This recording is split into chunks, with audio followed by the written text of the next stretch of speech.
classroom was filled with eerie sounds, the scratching of pens against paper, the ticking of the wall clock, and faint laughter from students confident in their answers.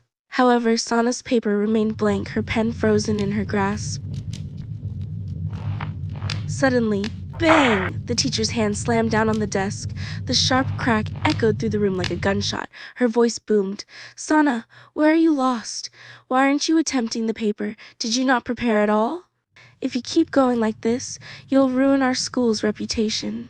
Everyone's gaze landed on Sana, filled with judgment. Embarrassed, she lowered her head, not wanting anyone to see her tears. Her heart ached as the thought echoed over and over. Why do they all hate me? Am I really that useless? But her real nightmare lived within the walls she called home. Her father, once her hero, the man who carried her on his shoulders and made her laugh, had become a stranger carved from stone.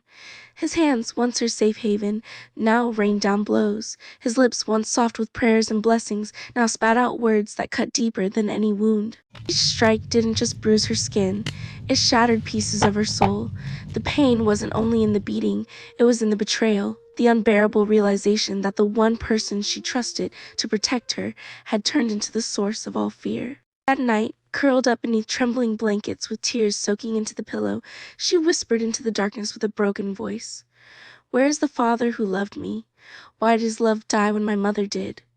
If I close my eyes forever, maybe I'll find her again. Maybe only in death will this nightmare finally end."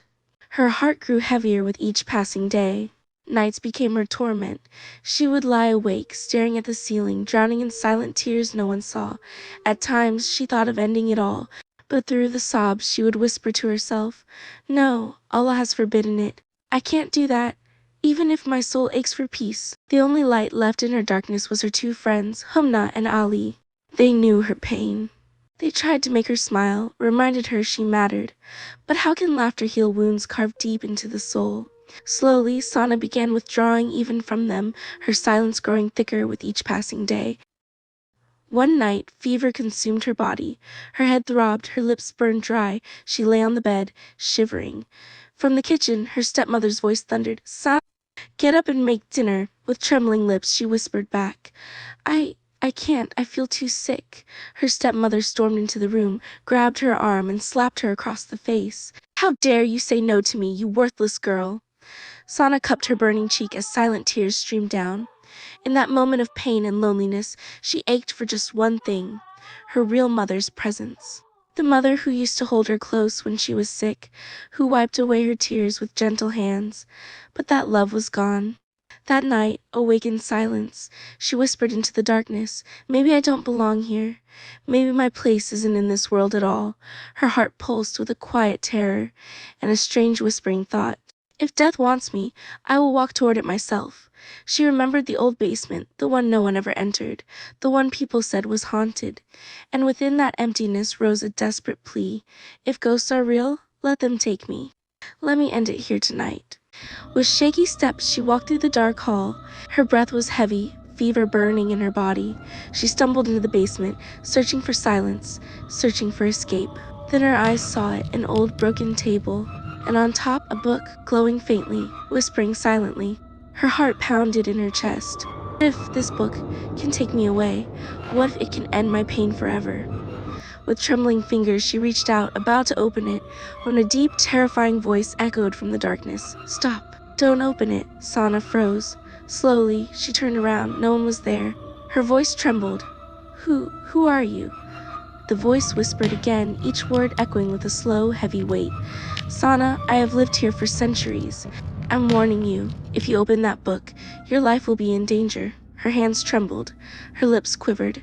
Tears rolled down her face as she whispered back, I want to go, please, I want to go. I can't live here anymore." She held the book again in her trembling hands.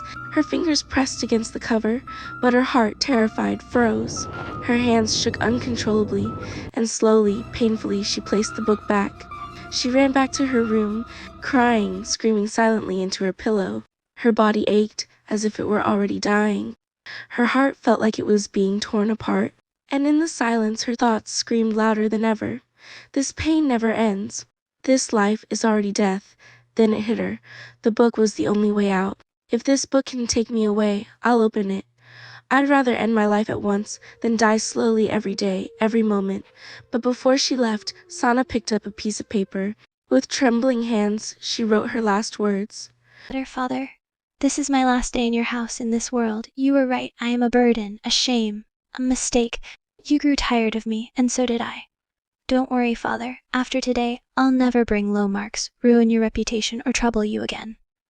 Maybe I was never your daughter. Maybe I was just a punishment meant for you, but still, I loved you. Even when you raised your hand, even when your eyes held hate, even when you forgot I was just a child. Tonight, I'm leaving. Don't look for me, won't find me. I'll be far away, somewhere you can never reach. Goodbye, Father. Goodbye, world. With tears streaming down her face, Sana clutched the book once more. This time, there was no hesitation, no fear. Her hands trembled, but they opened it anyway. The air turned icy, the basement shook beneath her feet. Whispers screamed from the walls, voices filled with pain, with longing, with warning. The book's pages blazed, glowing blinding white. A scream tore from Sana's throat, not of terror but of release. And in a flash, she was gone. When she opened her eyes, she was standing in pure darkness. Strange whispers surrounded her, soft, broken voices speaking a language she couldn't understand. The ground beneath her feet trembled slightly, as if breathing.